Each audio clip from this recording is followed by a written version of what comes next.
Jai Hind everyone. Let's start with today's first topic, the overall structure of DBMS of Subject Database Management System. Subject code is KCA 204. Myself Deepti Arora from MCA Department, Ajay Kumar Garg Engineering College. So let's start with overall structure of DBMS.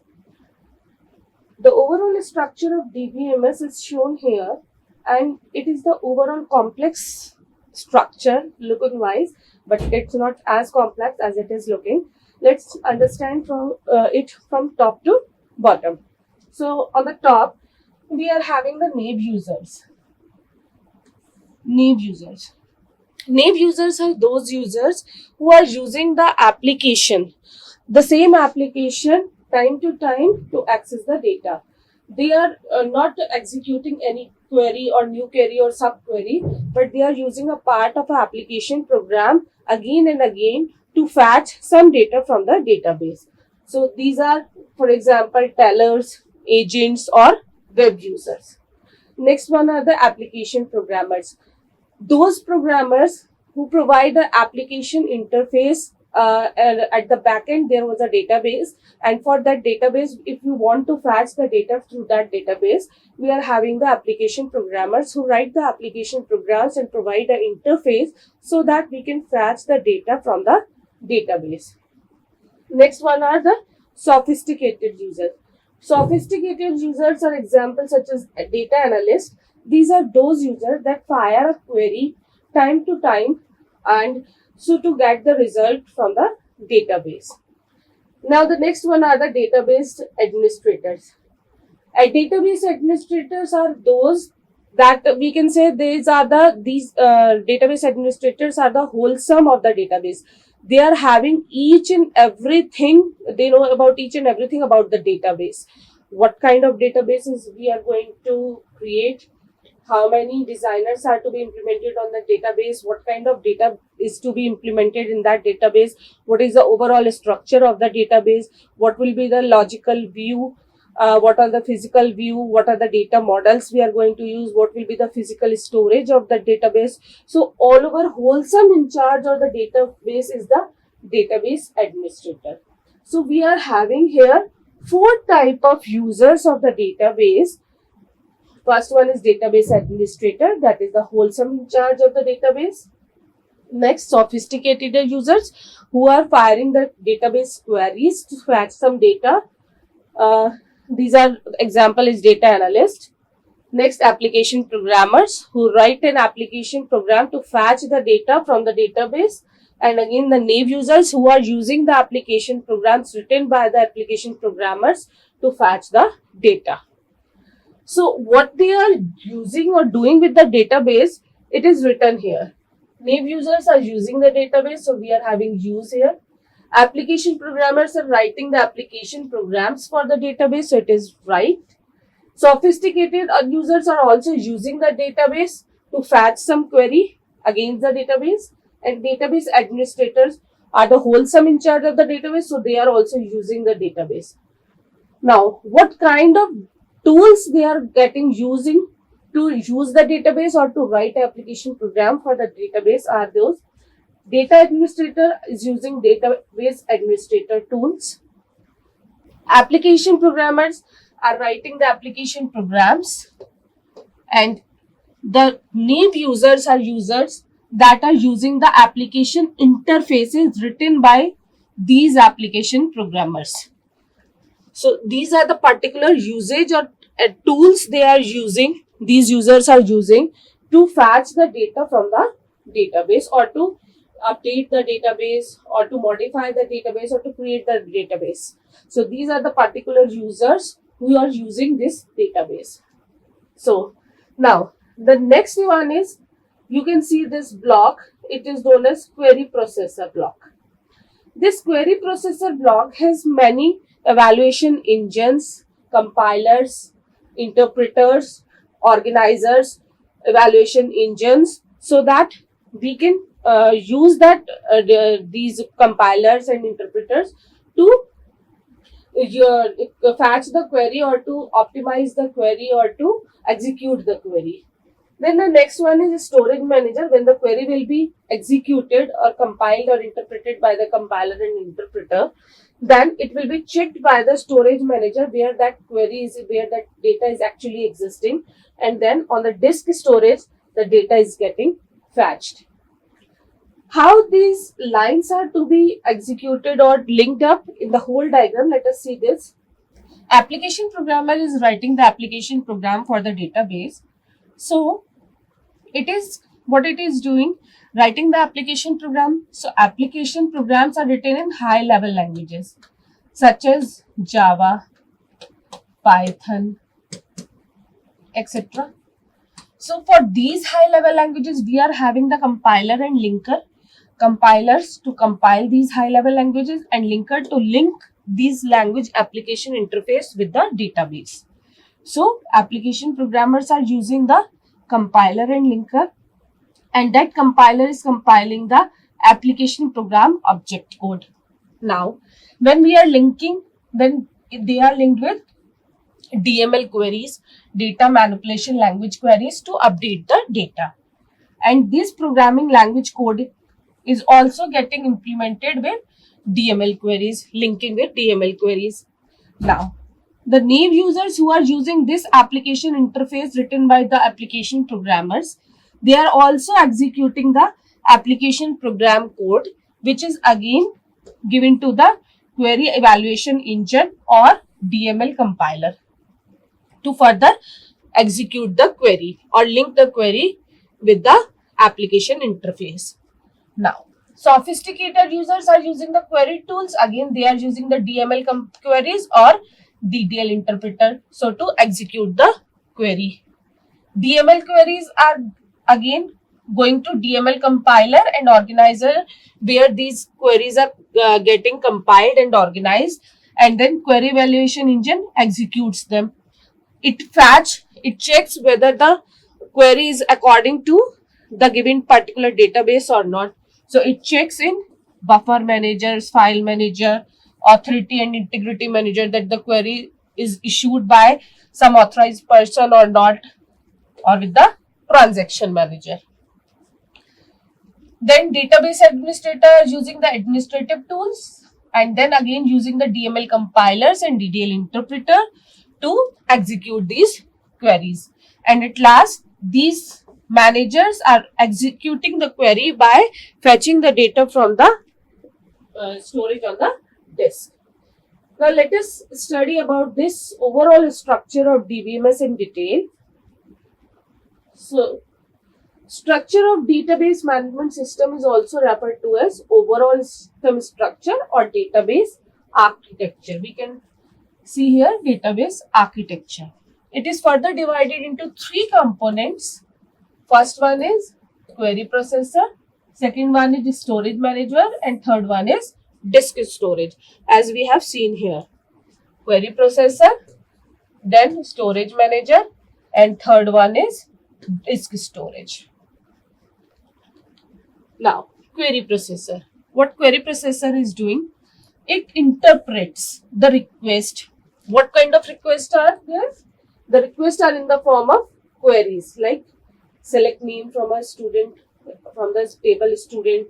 If you want to fetch the salary of a employee, if you want to see whether the employee has executed the project and what is the current situation of the project, anything you want to see from a database, you can fetch a query or request. So the query processor interprets the request received from the end user. What kind of end users are here? Naive users, sophisticated user, application programmers, any via application program, and then convert into instructions.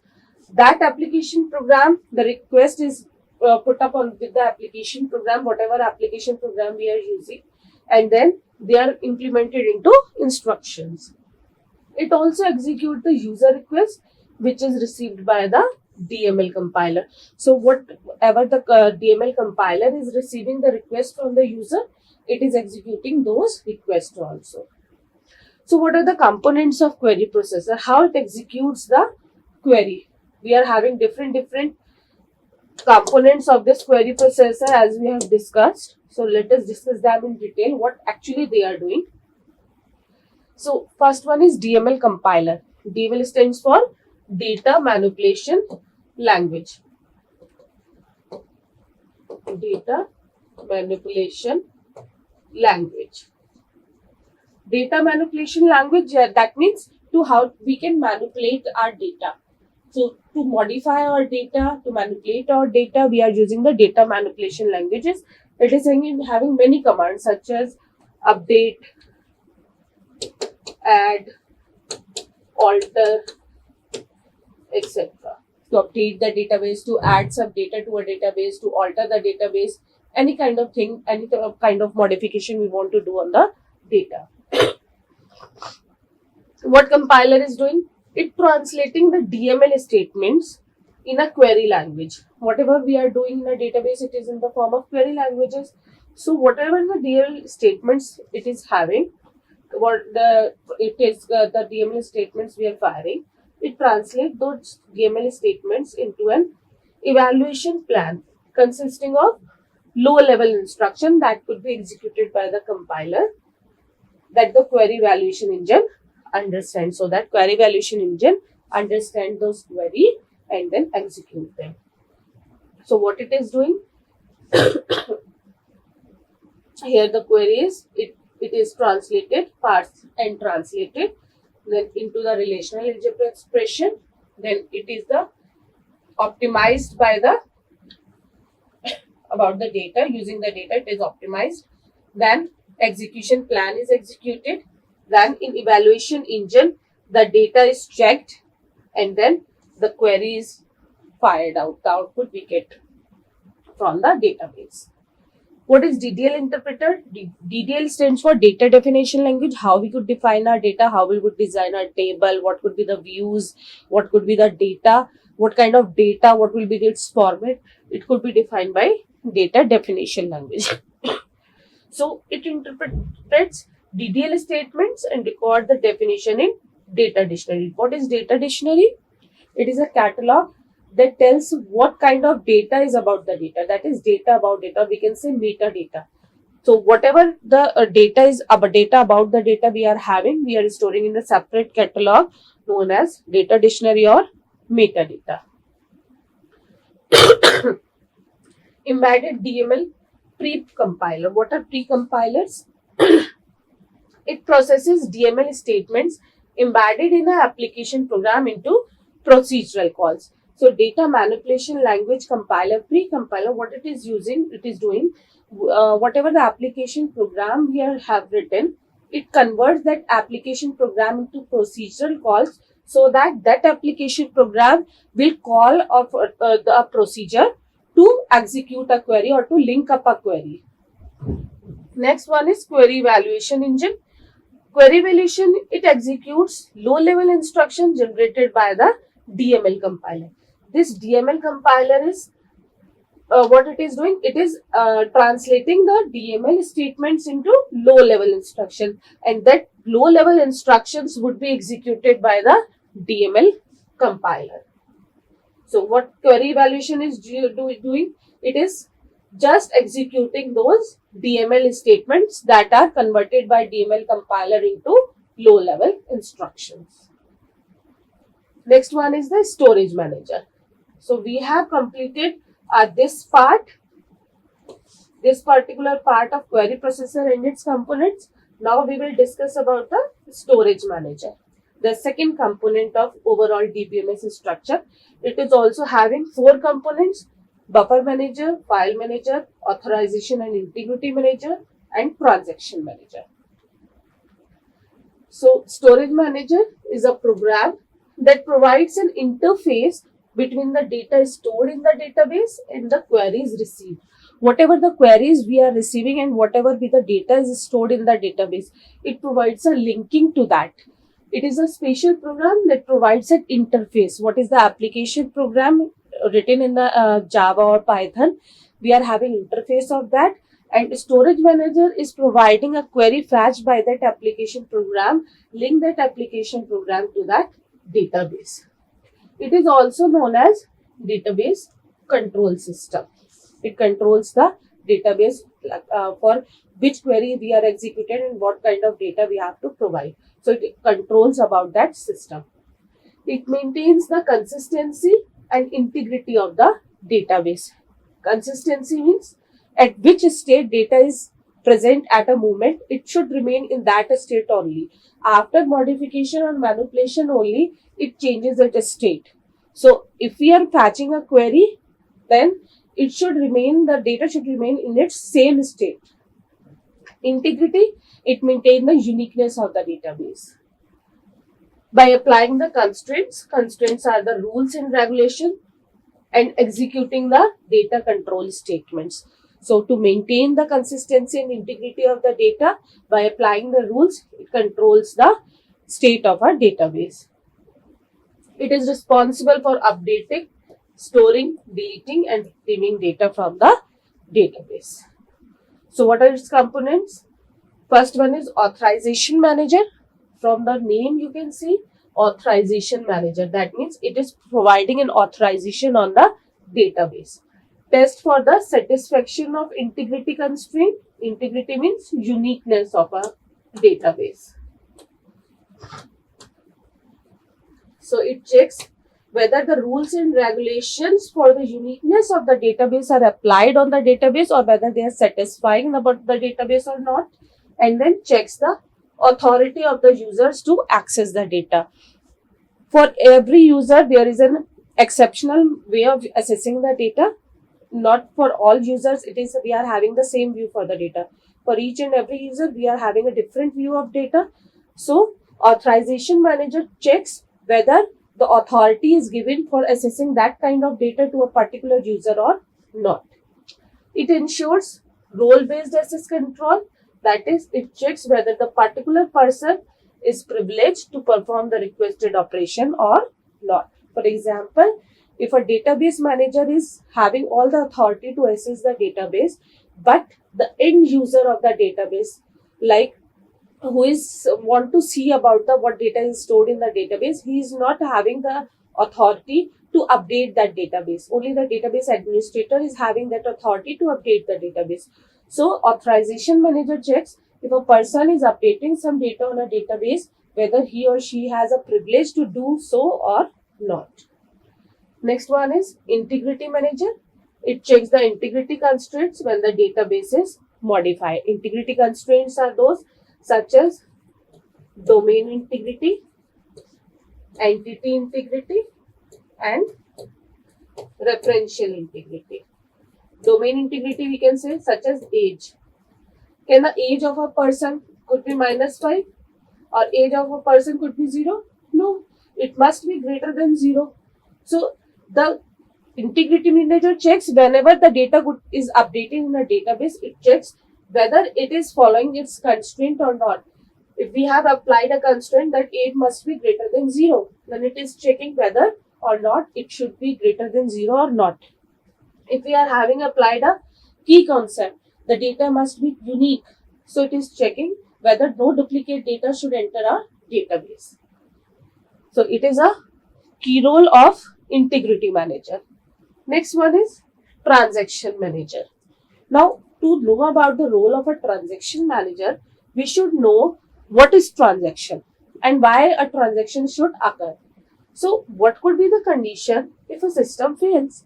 If your whole database system fails, what would you do?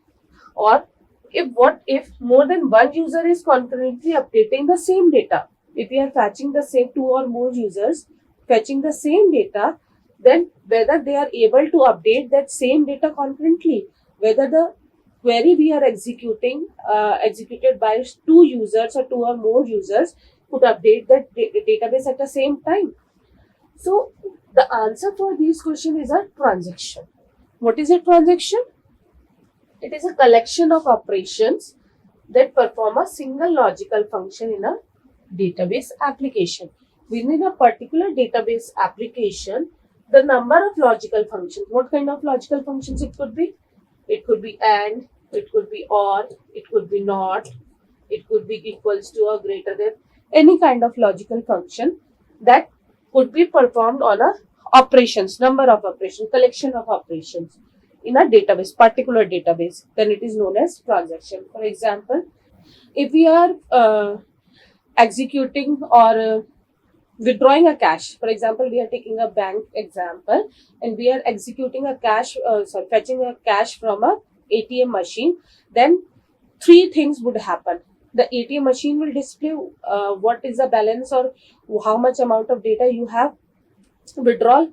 Next, the bank has updated its database that you have withdrawn some amount from your account. And the third one is your mobile or any other interface you are having or connected to that particular bank that is having a displaying a message that you have withdrawn some amount. So three operations are performed within a particular same database at the same moment of time. So that is a transaction. A particular transaction is performed. Transaction management component, what it is doing, it ensures the database remains in a consistent or correct state despite system failures. If a system fails, that no money is withdrawn from the ATM machine, but you got a message that the amount has been deducted from your bank account. So your database get in a inconsistent state that you haven't get any amount from that ATM, but your bank has shown that some amount has been withdrawn from your account. So for that being, it is an incorrect state. So what transaction management component will ensure that the amount that you haven't got will again deposited in your bank account. That means the transaction get rolled back. No amount has been deducted from your bank account. So it might happen just because of system failures or the power failures or operating system crashes or transaction might get failed. Anything could be happen. So transaction management component will ensure that whatever the database, whatever be the correct state of a database, it should remain in that state, particular state only, whether the transaction has completed or not. Next one is concurrency control manager.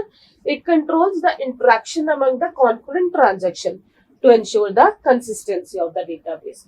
That the many of the operations we are having performing for a particular transaction. So concurrency control manager is checking whether when somebody is assessing the same database and performing updation on the same database at the same particular time, so database should remain in that consistent state, the correct state, whether the transaction has been committed or not. Now, the third part is, so the transaction manager ensures the database remains in the consistent state despite the system failure and that concurrent transaction execution process without conflicting. That means the concurrent transaction that we are having should not conflict with each other. So it controls the concurrent access by performing the operations in a scheduled way. In a scheduled way means first one, when you are fetching a withdrawing a amount from an ATM machine, so it whether checks on the same database from the bank that whether you are having such kind of amount in your bank account or not. So it is having a scheduled way. First, it will check your bank account. Then it will allow you to withdraw by fetching a PIN. Then it should update the bank account. Then it will provide you the money and then message will be displayed on your mobile. So this is a scheduled way. So what concurrent manager is doing? It is controlling the concurrent access by performing the operation in a scheduled way, so that it receives the transaction and hence ensure the database remains in a consistent state, ensuring that if it continues in a scheduled way, concurrent access has been performed in a scheduled way, then it ensures the database will remain in the same consistent state before the transaction has been committed and after the transaction has been committed. So in both of the situation, before and after, your database should remain in a consistent state. Next one is file manager. So what file manager is doing? It manages the file space and the data structure. What would be the data structure? It could be a model, it could be a table, it could be a hierarchical structure, any kind of structure it would be having. So what file manager is doing? It is maintaining the file space on the disk where the particular structure would be stored and what kind of structure we are having. So it is maintaining the database accordingly. That is, it manages the allocation of space on a disk storage. Next one is buffer manager. What buffer manager is doing? It is responsible for fetching data from the disk storage into a main memory and deciding what data to cache in main memory, what kind of data to be in main memory, what will data will be in cache memory, how will be the disk storage for particular data when a particular user is fetching the data from the disk storage. So how we could fetch the data, from what kind of memory we are fetching the data, what kind of data is executing day by day, or what kind of data we are having at a particular time. So buffer manager is responsible for that only. Now the last part is disk storage. What disk storage is having? Data files, that is the actual data is implemented in the disk storage. Next one is data dictionary. We have already discussed what is data dictionary. It is a catalog that maintains data about the data. That means it contains the information about the structure of database, repository information that governs the metadata, which is data about data. Next one is indices. It just reflects the index, as we are having index in our notebooks, in our books, to fetch some page or data. So similarly, the data storage is also having indices to fetch any data. So to provide faster retrieval of data item. So it is also maintaining an index for that particular data item. So this is the overall structure of the database management system, in which we are having three components: query processor, storage manager, disk storage. And with this overall structure, we are having how each user who is maintaining the database as well as using the database, end user as well as application programmers, database designers and database administrators, how they are using the database, how they are maintaining the database, how database is actually implemented on the disk storage, what is the particular role of each component of the overall DBMS structure we have studied here. So stay updated with other content and topic. Thank you.